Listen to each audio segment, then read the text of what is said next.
New life, new energy, and new beginnings.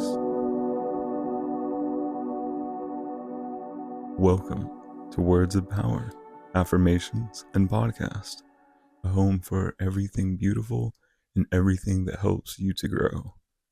Today, well, today we're going to be reconnecting a little bit.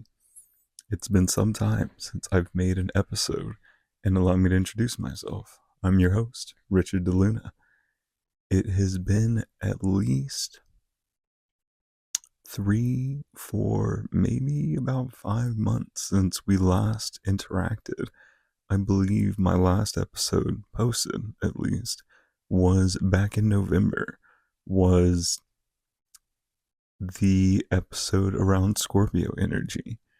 And what an episode to end on in discussing the beauty of sacred death, and the need to pull one's energies in and allow them to be transformed.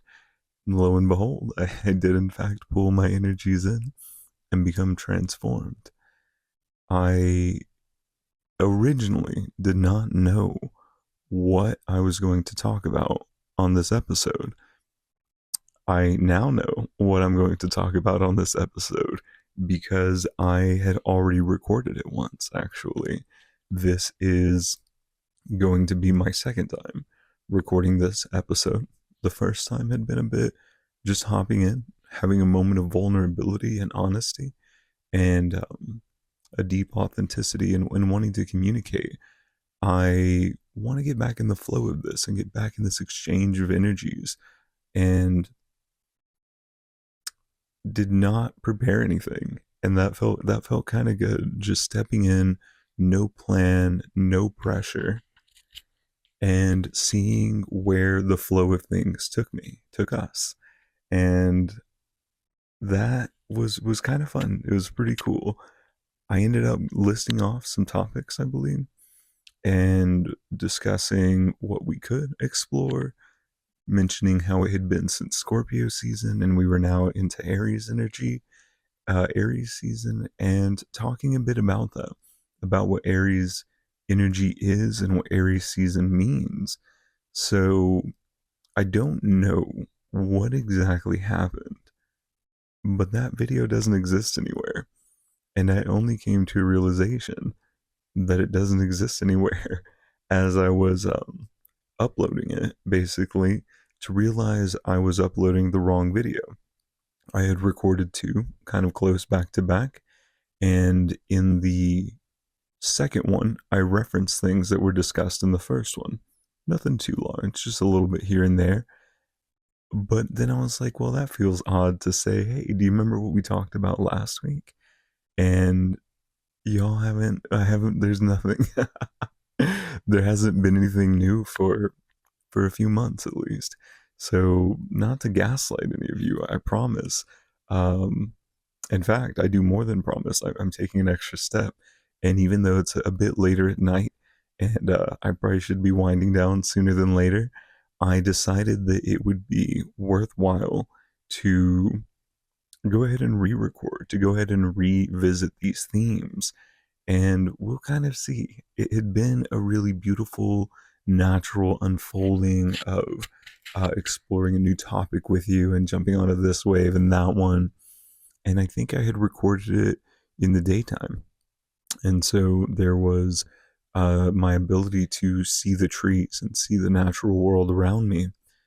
But it's all good. It's all good. This kind of reminds me of, there is an episode on a podcast that I like a lot. What is it called? Love, Happiness, and Success with Dr. Lisa Marie Bobby, where she talks about, or rather, she was going to interview a woman named, I can't remember the woman's name, but she was going to interview a person, I believe, discussing a certain resilience or how to respond when things don't go according to plan. And in that particular episode, they had forgot to hit record. They had forgotten to hit, however you say that. They forgot to hit record. And so there was nothing of their entire talk together. And by the time we hear it as listeners, she discusses how it feels like a beautiful opportunity to do exactly the things that they talked about, in just being like, okay, well, I didn't record that. Let's you and I talk a little bit and use this as that opportunity, as a real life example. This feels a little similar. What what we had ended up talking about was the relationship and what we're going to talk about now. I don't know that I'll have all the points in mind, but that's totally fine. Everything came from the heart and came from existing in flow with truth and with knowledge. And so let's just take an opportunity to tap back into that.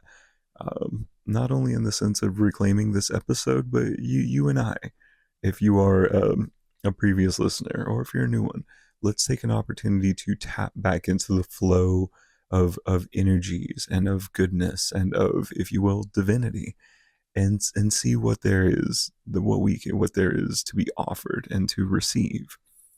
So, in discussing Aries versus Scorpio energy, Scorpio jumping to Aries skips 1/3 of the zodiac chart. You slide over, rather, we went through, we all experienced deeply the energy of Sagittarius, Capricorn, Aquarius, and Pisces until things are reborn again with Aries.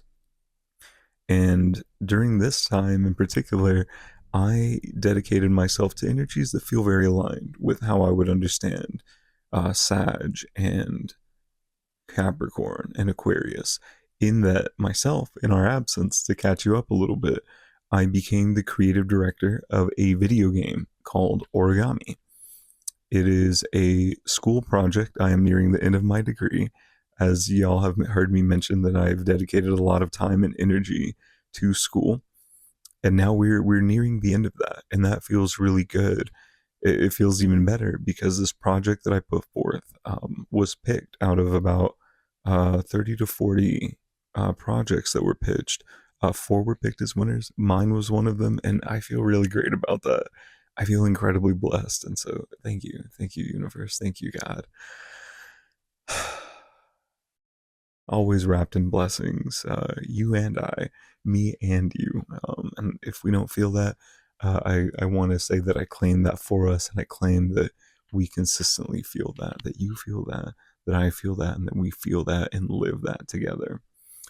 So I felt very aligned with Sag energy in its philosophy and expansion. That was the window of time where I found out that my game was picked and that we got started on things. Then the subsequent month, in the month of Capricorn, I worked very hard, as the energy of Capricorn is said to embody hard work. After that, we came back to school and kind of came into a different understanding of what our team structure looked like, which is very aligned with Aquarius. I consider Aquarius to be, one of my nicknames for them is the architect, in that they break things down and rebuild things, which is beautiful and wonderful, and is part of the reason for that phrase, the age of Aquarius. And then we had a Pisces season, which we just exited. Pisces season can always be interesting because Pisces energy is very flowing and very undefined. There's a podcast called Know Thyself that I believe was talking about having a Pisces episode, one of the more recent ones. They're like, yeah, we could have done a Pisces episode where we just played white noise for like 2 hours, and that would teach everything it needs to teach about Pisces. To give you an example of the energy that it can embody, it's very, I don't know if I want to say disembodied, but it's removed from the physical and removed from structure in a beautiful way that can be enlivening and can open us up to wonderful things, but can also not lead to like consistent workflow. I would say I experienced a little bit of that myself during Pisces season. And finally, we've arrived in Aries. So, what is Aries energy? And what is the sign of Aries? So, Aries is the first sign of all of the zodiac signs of the entire astrological wheel. Aries is the ram, is what it's represented by, one of the three horned creatures the ram, the bull, and the goat, and the first of all three, the first of everything. And being the first, it is the energy of fire, specifically cardinal fire. Cardinal energy means to assert, and fire energy depends who you ask, but we can generally agree, I think, that it embodies creativity and creation. And so we have a fire, a cardinal fire. I can almost think of it like an explosion. I often think of it like the Big Bang, a beginning of things, the starting of a fire, and a fire that will effectively burn throughout the zodiac and burn within us. And so Aries is a fiery, not just a fire sign, but a fiery sign and a fiery type of person, a fiery energy. They are the child of the zodiac, being the very first. There's a mother and a father and a child and some other placements. And in being the child, the sign is very curious. It is has a deep desire to explore, to learn new things, to do new things, and to enjoy things. I think something that's important about Aries is that they are prone to getting bored. That's definitely a part of it. And something I have had the wonderful experience of learning about Aries is that they tend to like to cook. And my working theory on Aries enjoying cooking is because they get bored, because things can become so boring to them so easily. They're like, well, with food, it's like if somebody else makes it, and certainly if it's like drive through or something, um, like a preset item that comes the same every time or whatever, they can get bored pretty easily. And so they're like, well, what if I made this? Okay, what if I made this like this? What if I made it like that? What if I made this better? And next thing you know, you have these really awesome cooks in the kitchen, these, damn near chefs that are Aries who love to cook and cook for their friends. And Aries energy in the world is a really, how do I want to say this? I don't know if I want to say widely accepted energy. What it embodies, a lot of people relate to that embodiment of it across the world. Because, and when I say what it embodies, is kind of the start of something new. So Aries season for us, where I'm at in the United States, is in March. And March is the beginning of spring for us here in the Northern Hemisphere. And a lot of people, certainly in the Northern Hemisphere, tend to, like many cultures, many peoples, celebrate the beginning of their year, their new year, at this time in spring.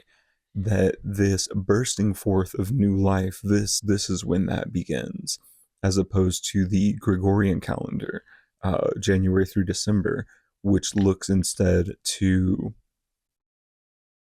Capricorn energy. Ah, that's right. To the solstice. So it looks forward to the solstice and uses that to define its changing of times, essentially. But other people, and we always and often have, often, always, very consistently have looked to the sky for guidance. Even now, in the where I'm at here in the United States, Christianity is the dominant religion, and Christianity looks to the moon, even still, to determine, for example, Easter, the rebirth of Jesus of Nazareth, the Christ. So you wait until the equinox hits, another kind of solar event, not kind of, it is decidedly a solar event. You wait until the equinox happens, and then you wait until the first full moon after the equinox.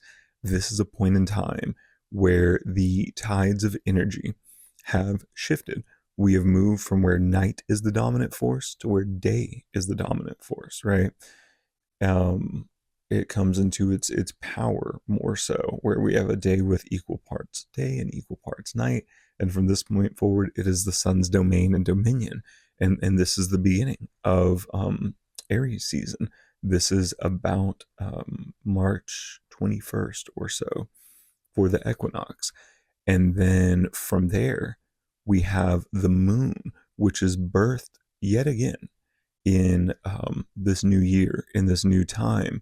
And so we can almost compare that to a yin and a yang element, like the Tao, where we have moved into a yang energy, which is the the sun taking over effectively. But we have a reclamation of yin, but yin in its deepest yang state, which is the moon in its fullness and its most bright state.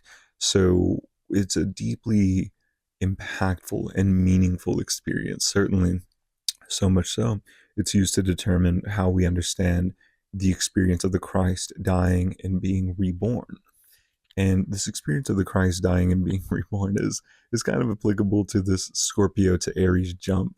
You know, not to like certainly not to claim myself as the Christ, but as Christness, the energy of Christ is said to live in all of us. Some people refer to it as Christ consciousness. We have that within us. We have that piece of the universal within us, that piece of God, if you will, living in us, through us, and as us. And so, you know, not to claim myself as the Christ, but to connect with the energies and the universality of that. The Christ, Jesus of Nazareth, when crucified, was said to have been buried for 3 days before being reborn.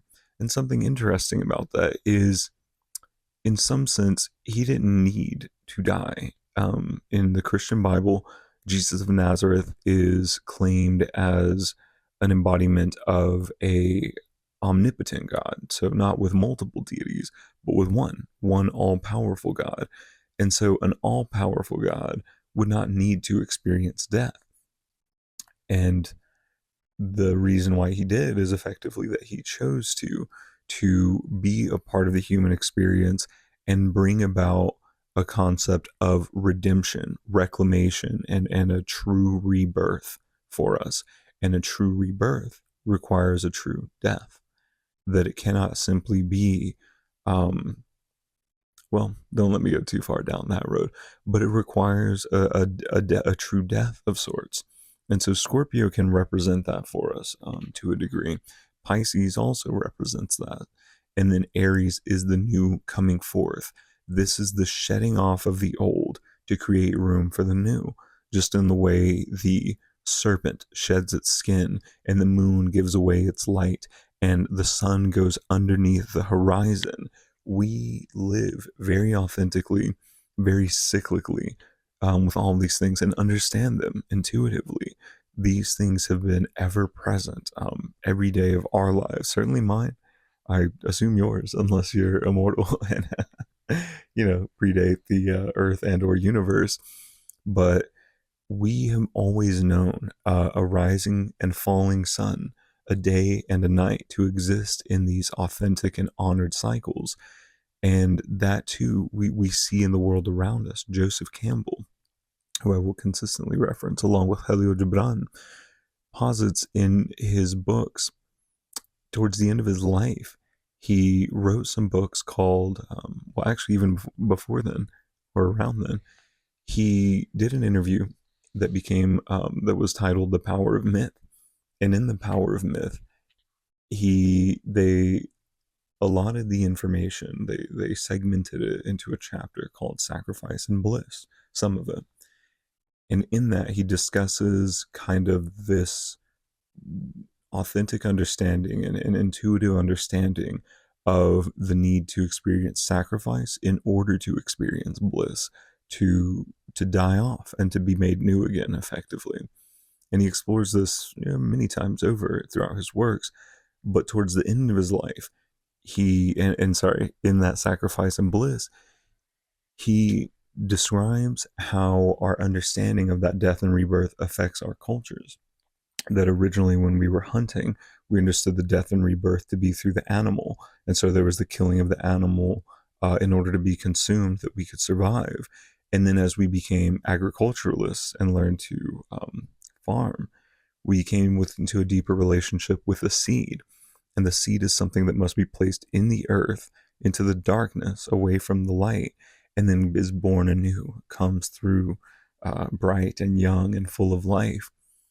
And so this became our analog, our deep understanding for the the phasic and cyclical aspects of life, to go into death, to be reborn, to rest in order to be energized, to go to sleep in order to awake, right? Awaken. And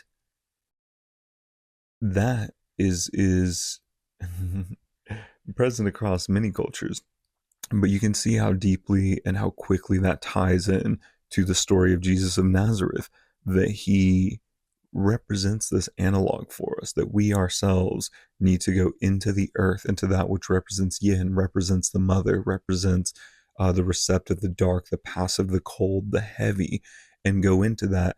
In order to find and to know ourselves, we have to go into the inner world. We have to go into the subconscious, into the psyche, into the past, into our memories, into our bodies, and move into this space, and use that cyclical and powerful energy to continue with the natural flow of things and rise yet again. And that's where we are with Aries energy. Aries is the rising, the bursting forth from the seed. Jesus of Nazareth coming out of the tomb and being reborn, being brought into new life. The springtime with its flowers and with its abundance of life coming into being, even down to the bugs, right? Um, it's a beautiful and wonderful and prosperous time for exploration, for stretching out, ah, and becoming. And it's beautiful. It's beautiful. It feels good to bloom, and we are always blooming. We are flowers, and infinite flowers. I believe in the, I guess I wouldn't know exactly which all schools subscribe to this, but in Hinduism and other beliefs that align with the chakras, and believe in a seven chakra or more or less system, that we have an infinitely blooming, a thousand petal lotus here at the top of our heads. And we are also one of the petals of the infinite flower that is the universe. And so we are always blooming. But here's this beautiful time to see the bloom itself, and to know that it came from a deep rooting, a deep submission into the earth that allows this assertion and expansion and reconnection with all that is beautiful, with the sky and the sun and the earth and our lives and minds, and the people around us. And that's how I feel right now. Coming back into this, getting a little more into the groove, and just getting to share with you. So thank you for being here and letting me share with you. I feel I feel pretty good about what we've talked about today. I'm sure we could expand a bit more, but as I mentioned, it's a little late on my end. Plus, I got to let this upload before I go to sleep. So let me go ahead and wind this down and say that I'm really grateful to you for being here. Um, Thank you so much. Thank you, especially if you listened before and came back. Thank you for returning and allowing us to reconnect. If you would like to continue staying connected, please check us out on Instagram. That's where we're going to be. I'll start posting there again, and we can find some community together. We can communicate. We can exchange and connect. Um, and you can follow that and find that at Words of Power Podcast. You have to spell the whole thing out because there's a few words of powers. I'm not the only one. Uh, but yeah, go head on over there. We'll see about connecting. And if you'd like to support us, we do. And by us, I mean me. It's a one man band here, one man army. We I do have a Patreon and a coffee. There are not too many things there right now. I have some affirmations I've recorded that I'm going to edit and put there for sure. Maybe by the time you hear this, and it's just a wonderful way to exchange energies and support something good in the world. I hope that this that I'm creating in some way supports you, and if you'd like to exchange that energy back, I will gladly receive. And even if not, I am sustained by you simply being here and by listening. So, as we discussed today, we have Aries energy and of being reborn and expanding and learning and growing. I claim for you and for me our growth and our expansion and our learning and our beauty and our wonder and our flowering, and our blooming and our blooming and our blooming. Yes, that feels really good. And it feels really good to share that with you.